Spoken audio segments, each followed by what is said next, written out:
of 1857, class 8 history chapter, and this is the part 1 of this video. Without further delay, let's get started. The Great Uprising of 1857. Student, what is the meaning of the title of the chapter? The Great Uprising of 1857 means the uprising of the revolt against the English, revolt against the English government, okay, by Indians in 1857. So, what is in this chapter? We will read further. The British conquest of India and the consolidation of British rule was resented by the Indians. जो British conquest हुआ India में, यानी कि जो British आए हमारे देश में और उन्होंने जैसे जैसे धीरे धीरे वो रूल करते जा रहे थे, धीरे धीरे वो क्या कर रहे थे, अपनी पॉलिसी को एक्सपेंड करते जा रहे थे। तो इस तरीके से उन्होंने धीरे धीरे क्या कर दिया था, slowly slowly they conquered most of the parts of India and the consolidation of British rule was resented by the Indians. और ये जो उनकी स्ट्रॉन्ग पावर होने को आई थी, जो ब्रिटिश रूल की जो पावर बन रही थी, जो बहुत ही स्ट्रॉन्ग थी, तो इसको इंडियंस ने कैसे अपोज किया? This opposition to British rule culminated in the Great Uprising of 1857, in which millions of peasants, artisans and soldiers participated. तो यहाँ पे जो अपोजिशन हुआ, यानी कि इंडियंस के थ्रू जो अपोजिशन हुआ ब्रिटिश के, जो भी वो रूल करते थे, जैसे उनकी पॉलिसीज थी, जितनी हार्श पॉलिसीज थी, और जैसे जैसे वो आगे बढ़ते जा रहे थे, अपनी पॉलिसी में सक्सेस होते जा रहे थे, तो उसका जो रिजल्ट आया वो ये दिखा कि जो 1857 का ग्रेट अपराइजिंग था, उसके अगेंस्ट यानी कि कैसे इंडियंस ने अपोज किया, और इसमें कौन कौन से पावर थी, यानी कि कौन कौन से लोग थे जिनकी वजह से ये ग्रेट अपराइजिंग 1857 हुआ। इसमें थे पीजेंट्स, यानी कि जो किसान वगैरह, आर्टिसंस यानी कि जो हाथों से क्राफ्ट वगैरह बनाते हैं अपने हैंड से, और सोल्जर्स थे।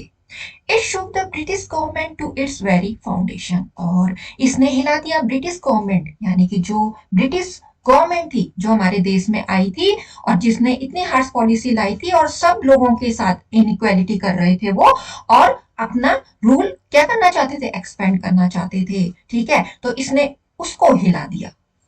अब इसका जो कॉजेस थे स्टूडेंट, क्या थे? Political causes. First of all, we will read about the political causes.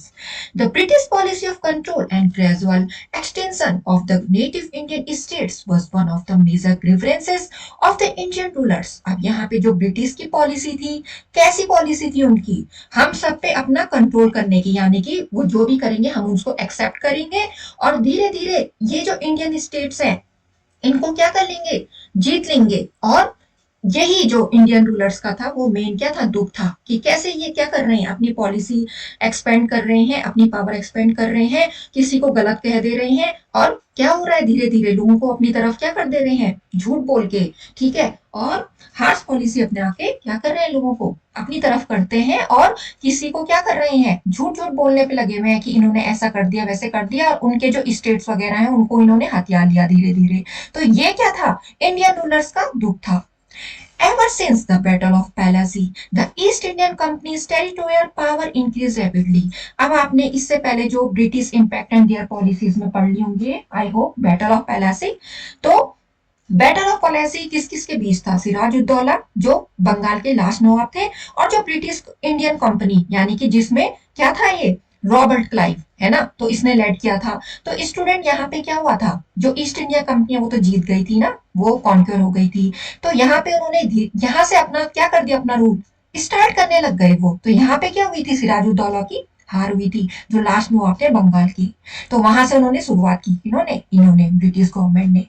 The British tried to expand their political power in India by outright wars, by following the system of subsidiary alliance, by adopting the doctrine of leaves, and on the pretext of Alice misrule. तो student यहाँ पे जो British हैं, धीरे धीरे उन्होंने अपने political power जितने भी रूलर्स हैं उनके ऊपर भी रूल कर दो, उनके जो टेरिटरीज हैं उनको कॉन्क्यूर करके धीरे धीरे क्या कर दो, अपना जो गवर्नमेंट है अपनी एक्सपेंड कर दो, है ना।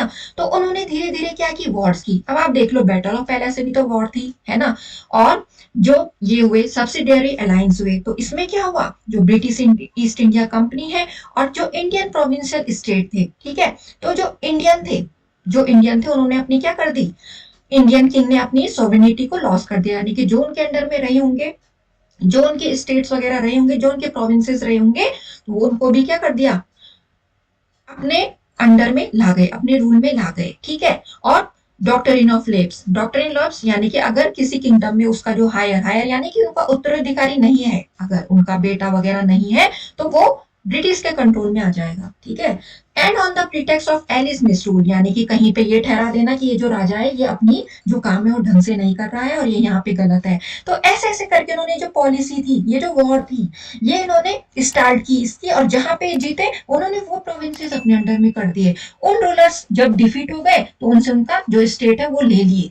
बहादुर Shah Zafar the Mughal ruler was under the protection of the company and received a pension from the British. अब जो बहादुर शाह जफर है, जो मुगल रूलर थे, ठीक है, वो किसके प्रोटेक्शन के अंडर में थे, कंपनी के, और उनको पेंशन मिलती थी ब्रिटिश से। पेंशन क्या नहीं कि जो ब्रिटिश देती है उनको, जो उनके काम के लिए मिलता है, ठीक है। तो जब एक राजा क्या हो जाता है, जो राजा है उसको वो क्या करते हैं, जो ब्रिटिश गवर्नमेंट है वो देती थी पेंशन, यानी कि उसमें उसको जो भी मिलता था।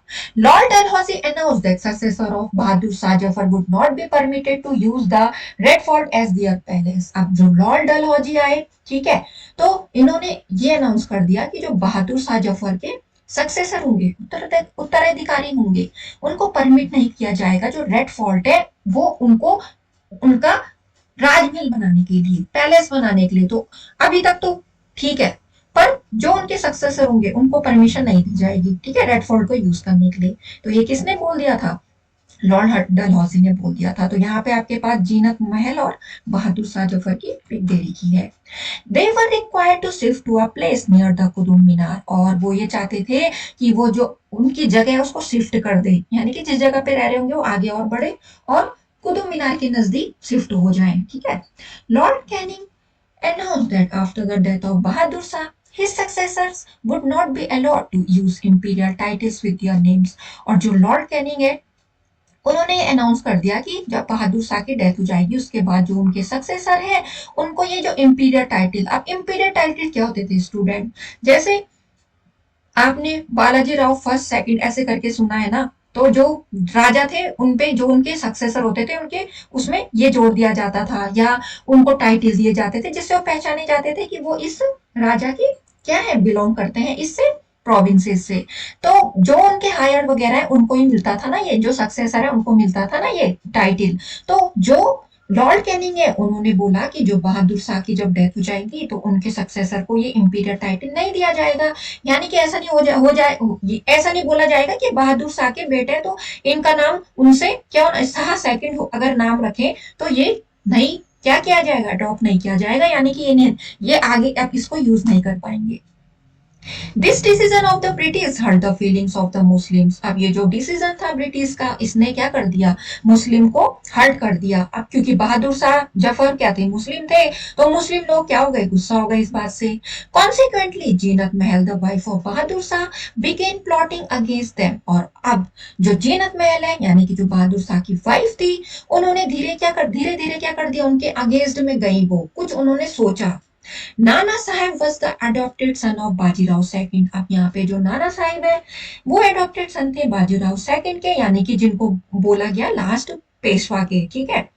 The British refuse to grant Nana Sahib the pension they were paying to Bajirao second. अब यहाँ पे जो ब्रिटिश है उन्होंने रिफ्यूज कर दिया नाना साहिब को पेंशन देने से, ठीक है, यानी कि जो दी जाती थी बाजीराव सेकंड को, तो उन्होंने मना कर दिया किसको, कि इनको अब ये पेंशन नहीं मिलेगी। Nana Sahib was force to live at Kanpur. अब नाना साहिब को जबरदस्ती रहने पे मजबूर कहाँ होना पड़ा, कानपुर में, जो कहाँ था, उनकी जो सीट थी पूना से वो दूर था।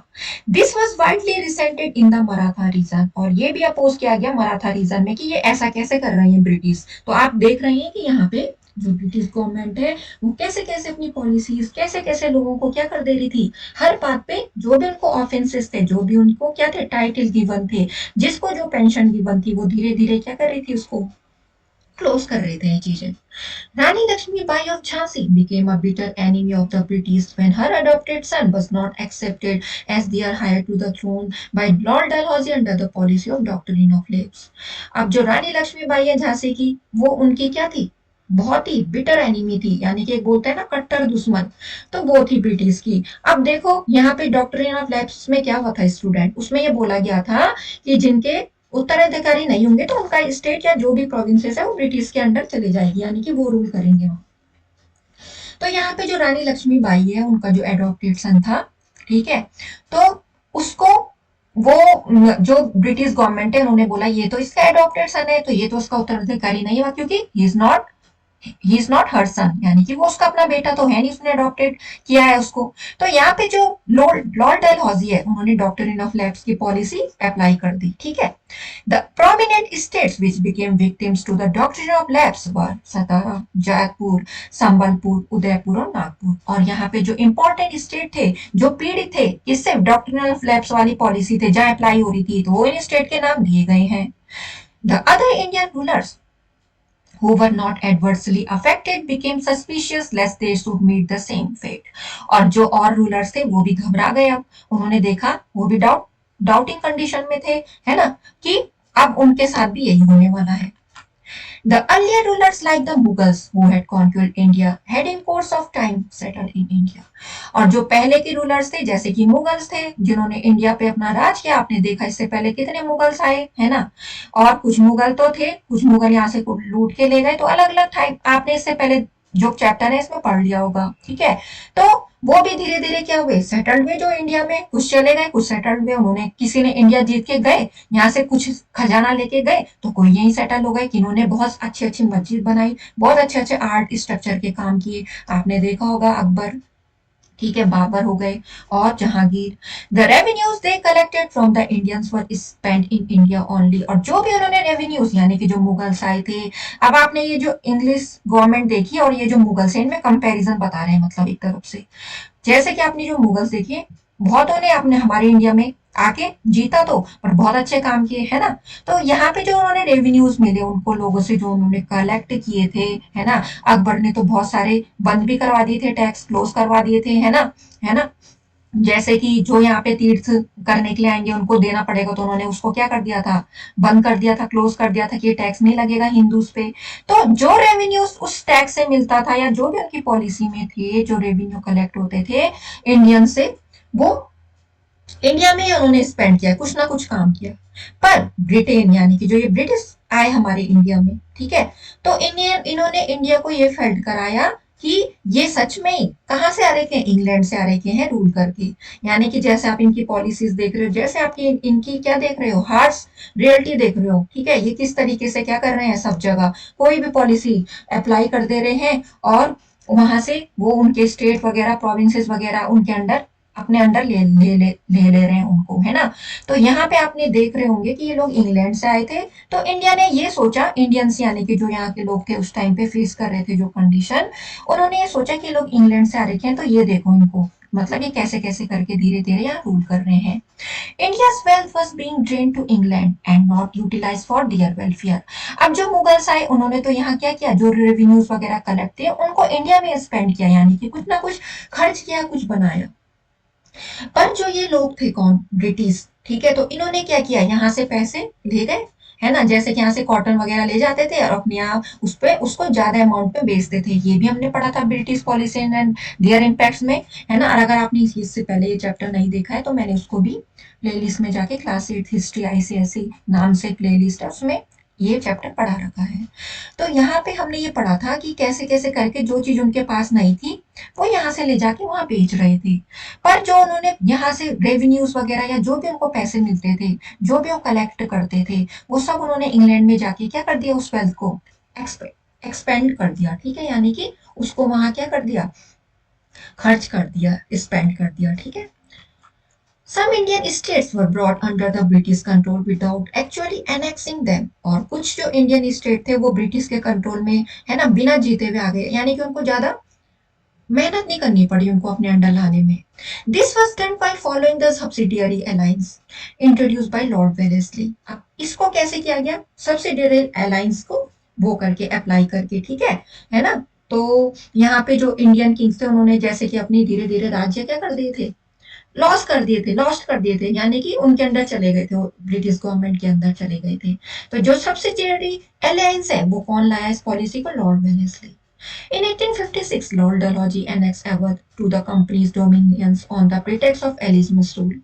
अब 1856 में ये जो लॉर्ड डलहौजी है, ठीक है, तो इन्होंने क्या कर दिया, अवध को भी अपने अंडर में ला गए, ठीक है। यहाँ पे इन्होंने क्या कर दिया, जो भी उसका राजा वगैरह रखा उस पर क्या कर दिया, झूठ झूठ इल्जाम बोलते हैं जिसको, लगा दिया कि ये अपना काम सही से नहीं कर रहा है। But the people of Awadh had to face more hardship, पर वहां जो अवध के लोग थे उन्होंने और ज्यादा क्या किया, कंडीशंस, डिफिकल्ट कंडीशन फेस की। दे हैड टू पे हायर लैंड रेवेन्यू, वो क्या देते थे, बहुत ज्यादा रेवेन्यू देते थे और टैक्सेस भी देते थे। किस पे? फूड, हाउसेस, फेरीज और जस्टिस पे। सोशल रिलीजियस कॉजेस, अब ये जो सोशल रिलीजियस कॉजेस थे, जो अपराइजिंग है, ग्रेट अपराइजिंग 1857 जो हम चैप्टर पढ़ रहे हैं, इसमें जो सोशल रिलीजियस कॉजेस है वो क्या है? अभी तो हमने क्या पढ़े, पॉलिटिकल कॉजेस पढ़े, जो ब्रिटिश गवर्नमेंट क्या क्या कर रही थी, कौन कौन से उन्होंने पॉलिसीज एडॉप्ट की, कहाँ अप्लाई की और कितने प्रोविंसेस अपने अंडर में लाए। अब जो सोशल रिलीजियस कॉज है वो क्या था? जो सोशल रिलीजियस पॉलिसीज है ब्रिटिश की, ठीक है, वो किसके बीच में थी? इंडियंस के बीच में थी, और उसको भी अपोज किया किसने? इंडियंस ने। Some of the reforms introduced by the British like the abolition of sati 1829। अब यहाँ पे कुछ रिफॉर्म यानी कि कुछ सुधार हुए, पर ये जो पॉलिसी, ये जो सती सिस्टम था, किसने इंट्रोड्यूस किया? ब्रिटिश ने किया। और जैसे कि कुछ जो सुधार हुए वो क्या हुए? सती का एबॉलिशन यानी कि सती को क्या कर देना, बिल्कुल बंद करवा देना, तो 1829 में हुआ ये। जो इंट्रोडक्शन था विडो मैरिज एक्ट का, यानी कि जो विधवा है वो दोबारा मैरिज भी कर सकती है, तो ये भी एक्ट आया 1856 में। Opening of western education to girls, और गर्ल्स को वेस्टर्न एजुकेशन दी जाने लगी। Were not welcome by the Indian, जिसको इंडियंस ने क्या नहीं किया, एक तरफ से एक्सेप्ट नहीं किया। तो कुछ जो ब्रिटिश रिफॉर्म लाए वो ये थे, ठीक है, पर इनको जो इंडियंस थे, इन जो रिफॉर्म्स को इंडियंस थे उन्होंने एक्सेप्ट नहीं किया ज्यादा। जो इंट्रोडक्शन था मॉडर्न इनोवेशन, यानी कि कुछ नई तकनीक थी, जैसे कि रेलवे, टेलीग्राफ्स, है ना, तो वो कहीं ना कहीं क्या थे, लोगों को समझ नहीं आ रहे थे। They thought that the telegraph poles were erected to hang people who were against the British rule. उनको ऐसा लगता था कि जो टेलीग्राफ के पोल है ना, पोल, ठीक है, पोल लगे हुए हैं जो, तो वो सीधे इसलिए ताकि लोग वहां पे लटक के और ये दिखा सके कि वो अंग्रेज में है किसके, ब्रिटिश रूल के। Similarly, the Orthodox Indians noted that in the railway compartment the higher caste and the lower caste were made to sit side by side. और फिर यहाँ पे ऑर्थोडॉक्स इंडियंस यानी कि जो कट्टर इंडियंस थे, अब उस टाइम क्या था, उस टाइम क्या था, कास्ट सिस्टम था, यानी कि लोअर कास्ट अपर कास्ट में लोग डिवाइड करते थे और वहां से अनटचेबिलिटी भी स्टार्ट होती थी। तो जो कट्टर इंडियंस थे उन्होंने नोट किया कि जो रेलवे के कंपार्टमेंट बनाए, यहाँ से रेलवे इंट्रोड्यूस किया इन्होंने, ब्रिटिश गवर्नमेंट ने, पर ये तो यहाँ पे ऐसे कर रहे हैं कि जो हायर कास्ट और लोअर कास्ट वाले लोग होंगे जब वो एक दूसरे के बगल में बैठेंगे, तो एक तो अनटचेबिलिटी उस टाइम थी, तो ऐसा कैसे हो जाएगा, वो कैसे बैठ सकते हैं, एक हायर कास्ट वाला लोअर कास्ट के बगल में कैसे बैठ सकता है? They believed that the British had introduced such practices to defy their caste and religion.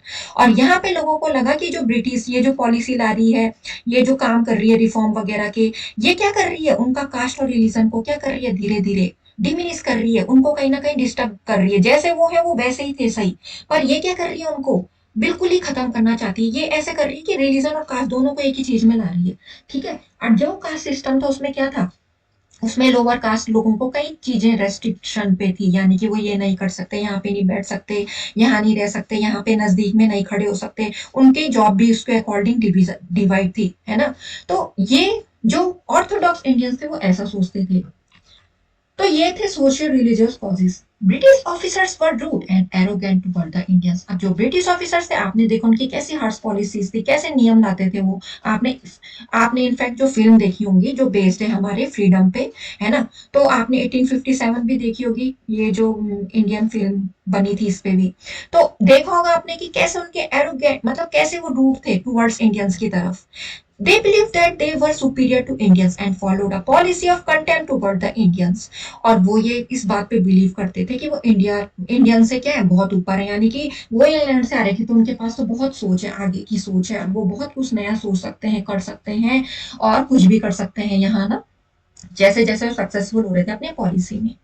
तो ऐसा उनको लग रहा था इंडियंस के अगेंस्ट, मतलब ये लोग तो कुछ भी नहीं हमारे सामने। The police and petty officials were correct. अब पुलिस थे जो, और जो छोटे मोटे ऑफिशियल्स थे, ठीक है, यानी कि जो काम करते थे छोटे मोटे ऑफिस के, वो क्या थे, करप्ट थे एक तरफ से, यानी कि वो अपना काम सही से नहीं करते थे। The complex judicial system enabled the rich to oppress the poor. और जो जुडिशियल सिस्टम था उसमें ऐसा होता था कि जिसके पास जो ज्यादा रिच है वो उतने पैसे दे देगा, और जो जस्टिस होगी वो उसके फेवर में होगी, यानी कि न्याय उसके अकॉर्डिंग मिलेगा, फैसला उसके अकॉर्डिंग होगा। तो जो पुअर लोग थे उनके पास तो इतना नहीं रहता था। तो इस वजह से यहाँ पे क्या हो जाती थी, जो रिच क्लास है वो पुअर क्लास को क्या कर देती थी, ऑप्रेस करती थी, दबा देती थी, मतलब जो सिस्टम होता था जस्टिस का वो उनके फेवर में नहीं आता था। Flogging, torture, and imprisonment of cultivators for their inability to pay arrears of rent, land revenue, and interest on debt for quite common. Flogging का मतलब जैसे बुरी तरीके से स्टिक से पीट देना, जहां पे कि उनकी डेथ भी हो जाती थी लोगों की, और टॉर्चर करना उनको। कल्टीवेटर यानी कि जो क्या थे, जिनके अंडर में छोटे छोटे लैंड थे, जो उसमें खेती बाड़ी करते थे अपनी, तो उनको भी क्या कर लेते थे ये, उनके ऊपर भी क्या करते थे, अपना रूल चलाते थे। और क्यों, क्योंकि वो उतना पैसे नहीं दे पाते थे, मतलब जैसे जो रेवेन्यू देते थे ना, उस जो लैंड का जो भी कुछ होता था उनको उनको देना पड़ता था, ये था ना सिस्टम। और जो इंटरेस्ट होता था डेब्ट का वो भी देना पड़ता था, अगर उन्होंने ब्याज ले रखा है तो उसका भी देंगे ना वो जोड़ के, कि तुमने इतना हमसे उधार ले रखा है तो इंटरेस्ट जो इस पे लगेगा वो भी पे करो। तो ये नॉर्मल सी चीजें थी जो ब्रिटिश कर रहे थे कल्टीवेटर्स पे। जो ब्रिटिश थे उन्होंने डिनाउंस कर दिया, यानी कि उन्होंने बंद, वो नहीं चाहते थे, वो बिल्कुल इसको मानते थे, जो मूर्ति पूजा है उसको बुरा मानते थे, यानी कि बुराई है, ये अच्छी चीज नहीं है, मतलब मूर्ति पूजा करना।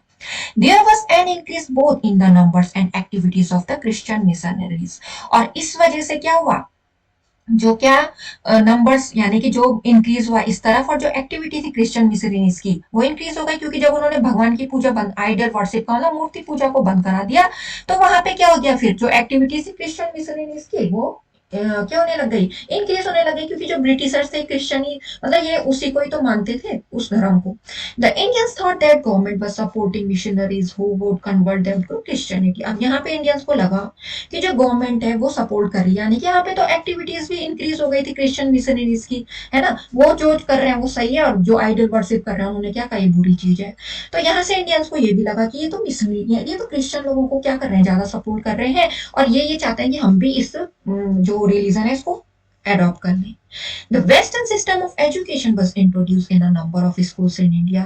और वेस्टर्न सिस्टम ऑफ एजुकेशन जो ये लाए थे इसको इन्होंने इंट्रोड्यूस कर दिया, कहाँ कहाँ वेस्टर्न सिस्टम क्या हुआ स्टूडेंट, जहाँ पे इन्होंने कहा कि बिल्कुल जो इंग्लिश है उसको मीडियम बनाना चाहिए, किसका, पढ़ने का, यानी कि हिंदी में कोई भी चीज नहीं होनी चाहिए और इंग्लिश में सब चीजें होनी चाहिए, चाहे वो ऑफिशियल वर्क वगैरह, ऐसे ही पॉलिसी लाए थे ना। तो ये इन्होंने बहुत सारे स्कूलों में अपनी जो वेस्टर्न सिस्टम था और भी जो ये सब्जेक्ट लाए कि ये पढ़ाने चाहिए, इन्होंने अपनी पॉलिसी, क्योंकि हमारे यहाँ कौन सा चलता था, हमारे यहाँ तो ये वाला सिस्टम चलता था ना, गुरुकुल वगैरह का आया था उसके बाद, है ना, ये चीजें आई थी, लोग अपने गुरु से शिक्षा दीक्षा लेते थे, या आश्रम वगैरह ये होता था, है ना, वेदास वगैरह से रिलेटेड, जो हमने इससे पहले पढ़ा हिस्ट्री में पहले चैप्टर में। The shifting of emphasis from traditional learning to Western education was not liked by the people, especially the Pandits and the Malvis। अब ये जो शिफ्टिंग हुआ किसका, ये ट्रेडिशनल लर्निंग जो मैंने अभी बताया आपको, लोग अपने जो लोग थे वो आश्रम में भेजते थे, गुरुकुल में भेजते थे अपने बच्चों को, वहां से शिक्षा लेते थे।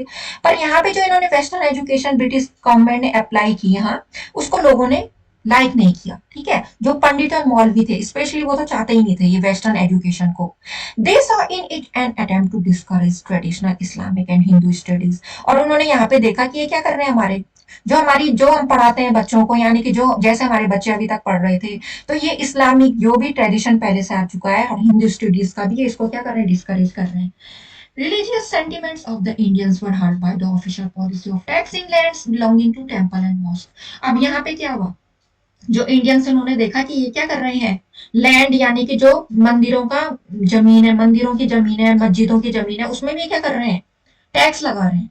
तो ये जो लैंड है उनको टैक्स से फ्री करना, ठीक है। इससे पहले के जो इंडियन रूलर्स थे उन्होंने तो ऐसा नहीं किया, उन्होंने तो यहाँ पे कभी टैक्स ही नहीं लगाया, किस पे, जो टेम्पल और मॉस्क की लैंड थी। families dependent on these lands began to propagate that the British were trying to undermine the religions of India. अब जो लोग इस पे डिपेंड थे, यानी कि जिन लोगों के अंडर में रहे होंगे लैंड, या जो भी वहां के पुजारी थे, जो भी थे, तो उन्होंने ये देखा कि जो ब्रिटिश है ये चाहता है कि जो हमारा रिलीजन है उसको कहीं ना कहीं अपने अकॉर्डिंग चलाना। मतलब वहां पे वो चीज, जैसे वो लैंड है उसके, वो अपने अंडर में करेंगे और अपना रूल फिर वहां पे भी करेंगे, यानी कि जो वो चाहते हैं वैसे वहां पे क्या हो, वर्शिप वगैरह। तो ये सोचने लग गए कौन, जो फैमिलीज उस लैंड पे डिपेंड थी। The religious disabilities act change the Hindu law of property. अब यहाँ पे कौन सा एक्ट आ गया, एक नया, जो रिलीजियस डिसेबिलिटीज एक्ट था, उसने हिंदू लॉ ऑफ प्रॉपर्टी को बिल्कुल ही चेंज कर दिया।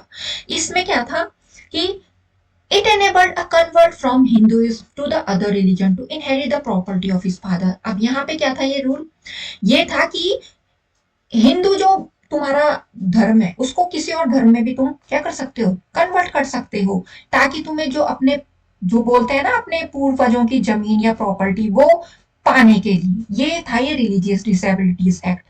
तो डिसेबिलिटीज का मतलब हो गया कि जो तुम्हारा पहले का रिलीजन है तुम कन्वर्ट करके दूसरा रिलीजन एडॉप्ट कर सकते हो, और तब तुम्हें जाके अपने पूर्वज, यानी कि अपने फादर की हो गई, अपने ग्रैंडफादर की हो गई, उसकी प्रॉपर्टी मिलेगी, उनकी प्रॉपर्टी मिलेगी। The Hindus regarded this as an incentive to give up one's religious faith। अब हिंदू को ये लगा कि एक तरफ से हमें क्या दे रहे हैं, गिफ्ट दे रहे हैं, जैसा होता है ना कि अपने अंडर में लाने के लिए लालच दिया जाता है, ठीक है। तो वैसे ही हिंदूज को लगा कि ये इस एक्ट को लाके हमारा जो रिलीजियस फेथ है उसको कहीं ना कहीं क्या कर रहे हैं, अब बिल्कुल ही खत्म करने वाले हैं, ठीक है। तो इसलिए ये इस एक्ट को लाए कि तुम्हें प्रॉपर्टी मिल सकती है, कब, जब तुम अपने रिलीजन को छोड़ के दूसरा रिलीजन अडॉप्ट करोगे। तो ये हमने पढ़े socio religious causes. And next we move on to economic causes. Agricultural India was made an economic colony to serve the interest of industrial England. अब यहाँ पे जो एग्रीकल्चरल इंडिया थे, यानी कि जो लोग किस पे थे डिपेंड, कृषि पे थे। तो आपने देखा कि पहले हमारे यहाँ क्या होती थी, बहुत सारी चीजें उगती थी। जो किसान है वो क्या करता था कि वो जो भी फसल वगैरह लगाता था, तो हमारा जो देश था वो क्या था, एक वेल्थ बहुत अच्छी थी यहाँ की। तो यहाँ जो इकोनॉमिक कॉलोनी थी, यानी कि जिसकी वजह से हमारी इकोनॉमी भी अच्छी बनी रहती थी, ठीक है। तो यहाँ जो ब्रिटिश आए थे, तो मैंने आपको कहा कि उन्होंने यहाँ पे इंडस्ट्रीज एस्टेब्लिश की, है ना, कॉटन टेक्सटाइल वगैरह जो भी इंडस्ट्रीज बनाई, उसके लिए भी क्या किया था, पहले मुगल ने उनको परमिशन दी थी, ये हमने पढ़ चुके हैं हम। तो यहाँ पे जो इंडस्ट्रियल इंग्लैंड है वो ग्रोथ हो गया, यानी कि उन्होंने देखा कि यहाँ पे क्या है, ट्रेड करने का भी एक अच्छा फील्ड है। India was forced to export at cheaper rates raw materials like raw cotton and raw silk that the British industries needed urgently। तो यहाँ पे हमने देखा कि जो इंडिया है उसको फोर्स किया गया एक्सपोर्ट करने के लिए कम दामों में, जो भी यहाँ होता है, जैसे कॉटन सिल्क होता है, ठीक है, ताकि जो ब्रिटिश इंडस्ट्रीज है उनको उनको कम दाम में मिले और वो अपने देश में ज्यादा प्राइस में उसको क्या करें, बेचे, ठीक है। प्लांटेशन प्रोडक्ट जैसे इंडिगो और टी यहाँ बहुत होता है, एंड फूड ग्रेन्स भी बहुत होता है, ठीक है, जो ब्रिटेन में कम होता है। तो उन्होंने कहा कि अगर ये सस्ते में बेचेंगे यहाँ से और हम इसको सस्ते में ले जाएंगे और हमारा वहां प्रॉफिट बहुत होगा, क्यों, क्योंकि हम इसको महंगे में बेचेंगे। Export of raw materials and food grains deprived India of her agricultural surplus and raise the prices of raw materials. अब यहाँ पे क्या हुआ, जब एक्सपोर्ट किया जा रहा है रॉ मटेरियल को लो प्राइस पे, और जो फूड ग्रेन है वो धीरे धीरे यहाँ से क्या हो जा रहा है, कम हो रहा है। डिप्राइड का मतलब एक उस पे आना, कम हो जाना, डिमिनिश हो जाना धीरे धीरे, ठीक है। तो यहाँ का जो एग्रीकल्चर सरप्लस है वो भी तो कम होगा, और इससे क्या हो जाएगा, रॉ मटेरियल के प्राइस क्या हो जाएंगे, बढ़ जाएंगे। India was made to accept readymade British goods either duty free or at nominal duty rates while Indian products were subjected to high import duties in England। अब यहाँ पे देखो आपकी, जैसे कि जो इंडिया है उसको क्या एक्सेप्ट करने पे मजबूर किया गया कि जो रेडीमेड ब्रिटिश गुड्स है, यानी कि जो ब्रिटिश गुड्स लाएंगे यहाँ से, ठीक है, वो ड्यूटी फ्री होगी, यानी कि जो वहां से यहाँ ला रहे हैं हमारे देश में, ठीक है, उनमें कोई भी टैक्स वगैरह नहीं लगाया जाएगा, ठीक है। जबकि जो इंडियन प्रोडक्ट है, अब वो अगर वहां से लेते हैं, इंपोर्ट का मतलब क्या करेंगे, हम वहां से लेंगे जो चीजें, ठीक है, तो उसमें हमें ज्यादा पे करना पड़ेगा इंग्लैंड को। ये था दिस द इंडियन इंडस्ट्री। इसकी वजह से जो इंडियन इंडस्ट्री थी वो धीरे धीरे क्या होने लग गई, बर्बाद। Deprive the artisans of their income, और इससे जो आर्ट क्राफ्ट के, हैंड क्राफ्ट के वर्क होते थे, उनके इनकम पे क्या पड़ा, अफेक्ट पड़ा। And reduce the employment opportunities for labour. अब जब उनके पास काम नहीं होगा, उनके पास इनकम उस हिसाब से नहीं आएगी जिस हिसाब से वो काम करेंगे, तो उनके जो एम्प्लॉयमेंट की अपॉर्चुनिटीज थी लेबर के लिए वो भी तो कम होंगी। There was drain of wealth from India to England. अब यहाँ से क्या होने लग गया, ड्रेन ऑफ वेल्थ क्यों कहा गया इसको, क्योंकि जो यहाँ रॉ मटेरियल है वो सस्ते दामों में ले जा रहे हैं ये ब्रिटिश, और अपने देश में बेच रहे हैं उसको हाई प्राइस पे। और इस वजह से जो सैलरीज, इनकम और सेविंग्स थी इंग्लिशमैन की, जो ब्रिटिश के एक्सपेंडिचर थे इंडिया, ठीक है, किस पे, जो मिलिट्री गुड्स यहाँ से लेते थे ये, ठीक है, जो इनके ऑफिस एस्टेब्लिशमेंट थे, जो इंटरेस्ट थे, जो डेब्ट्स थे, अननेसेसरी एक्सपेंडिचर थे on the Indian army etcetera. तो इस वजह से जो ब्रिटिश का एक्सपेंडिचर था, ठीक है, जो इंडिया से वो लेते थे, जो भी उनका यहाँ खर्च होता था, तो उनका तो क्या था, यहाँ प्रॉफिट ही प्रॉफिट था, है ना। तो इस वजह से जो ड्रेन ऑफ वेल्थ है वो इंडिया से इंग्लैंड जाने लगी, यानी कि वो अमीर होने लगे और हम गरीब होने लगे, इसका मतलब ये था।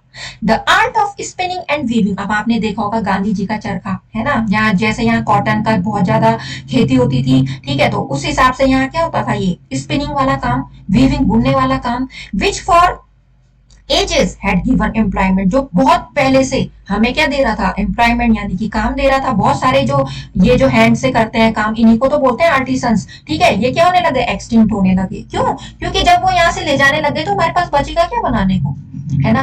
Increase in the land revenue force many peasants into डेब्ट और इनटू सेलिंग देयर लैंड्स। अब इस वजह से क्या हुआ, जो ये इन्होंने लैंड रेवेन्यूज में इंक्रीज कर दिया था, इस वजह से जो पीजेंट्स थे वो किस में डूब गए, डेब्ट, यानी कि जो उन्होंने पैसे लिए होंगे उधार वगैरह, उस पे वो डूब गए, यानी कि वो पे ही नहीं कर पाए लोगों का जितना उन्होंने लिया। क्यों, पहले क्या होता था, जो लैंड में जो भी हो रहा है वो उसको क्या करते थे, बेचते थे, और जो भी वो डेप्ट वगैरह उन्होंने किसी से मांगा है वो उसको दे देते थे।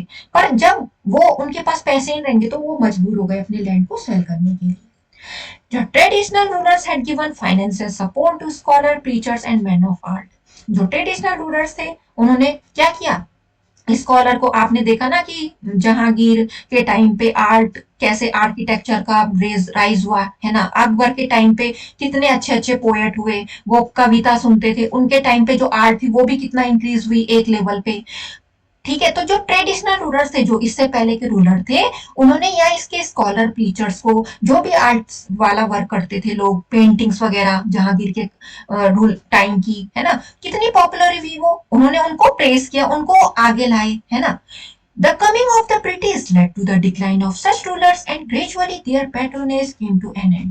पर जो ब्रिटिश आए इन्होंने डिक्लाइन कर दिया इन रूलर्स को, यानी कि ये जो रूलर्स ने इनको इतना बढ़ावा दिया था इनके काम को, जिस वजह से अपने काम को आगे अपना क्या बना पाए, एक द सोर्स ऑफ क्या इनकम बना सके, यानी कि ऑक्यूपेशन भी बना सके, इसको जो ब्रिटिश ने क्या कर दिया, एंड कर दिया। Thus all those who depended on their patronage were impoverished। और इसलिए जो लोग ये काम करते थे वो क्या हो गए, धीरे धीरे गरीब हो गए, उनका गुजारा नहीं होता था। तो कैसे करेंगे, कैसे अपने जो बेसिक नेसेसिटीज है उसको फुलफिल नहीं कर पाए।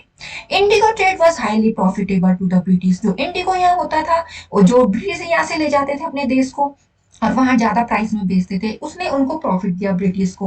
But the condition under which the peasant had to work were inhuman. और जिस कंडीशन पे यहाँ के पीजेंट, आपने देखा कि वो अपने लैंड भी सेल करने पड़े, उनके पास इनकम का सोर्स भी नहीं रहा, क्योंकि इन्होंने ऐसी ऐसी पॉलिसीज कर दी थी उनपे इम्पोज, है ना। तो जो पीजेंट की कंडीशन थी वो बहुत ही बेकार थी। इनह्यूमन का मतलब जो ह्यूमन के लायक भी ना हो, ऐसी थी। The peasants were forced to cultivate only indigo in the field chosen by the British planters। और यहाँ पे जो पीजेंट है उनको फोर्स किया गया कि तुम इंडिगो वहीं पे लगाओगे जो जो फील्ड हमने चूज किए हुए हैं, यानी कि जहां पे हमने बोला तुम वहीं पे लगाओगे। तो ये उनकी पॉलिसीज थी। Famine ravaged the country in the second half of the 19th century। अब यहाँ पे क्या हुआ, जैसे कि आपने देखा कि हमारा जो एग्रीकल्चर सेगमेंट था वो भी क्या हो गया, धीरे धीरे डिमिनिश हो गया। यहाँ से वो क्या ले जाने लगे, यहाँ से वो जो चीजें ले जाने लगे, है ना, और वहां बेचने लगे। और इस वजह से क्या हुआ, धीरे धीरे इस वजह से हमारे यहाँ क्या हो गया, हमारा जो एग्रीकल्चरल सेक्टर है वो भी डिमिनिश होने लगा। पीजेंट्स की इतनी गंदी जो भी हार्श कंडीशन से वो थी वो फेस कर रहे थे। तो यहाँ पे अब क्या हो गया, यहाँ पे हमारे यहाँ ये जो डिसास्टर वगैरह यानी कि जो फूड है उसकी कमी हो गई। तो जब फूड की कमी हो गई तो इस वजह से क्या होने लगा, जब फूड की कमी होती है, जब सबको न्यूट्रिशन नहीं मिल पाता तो यहाँ जाता है डिजीज वगैरह हो जाती हैं, सूखा पड़ जाता है, नेचुरल कैलेमिटीज हो जाती हैं, ठीक है, इस बैड एडमिनिस्ट्रेशन से। तो स्कार्सिटी ऑफ फूड हो गया हमारी कंट्री में, ठीक है, 19th सेंचुरी के सेकेंड हाफ में। जो ब्रिटिश गवर्नमेंट है उन्होंने कुछ भी नहीं किया, ये जो लोगों की बहुत ही माइजर कंडीशन थी, दयनीय कंडीशन थी, इसको कम करने के लिए उन्होंने कुछ नहीं किया। The landed aristocracy, which included the talukdars and the hereditary landlords, were deprived of their estates. और जो एरिस्टोक्रेट थे यानी कि जिनके अंडर में लैंड दिए जाते हैं, जिनका ये देख रेख वाला काम रहता है, जो क्या करते हैं उन लैंड पे जो भी होता है टैक्स वगैरह या देते हैं, है ना, जो भी मतलब जो कल्टीवेटर होते हैं उनको देते हैं वो टैक्स वगैरह।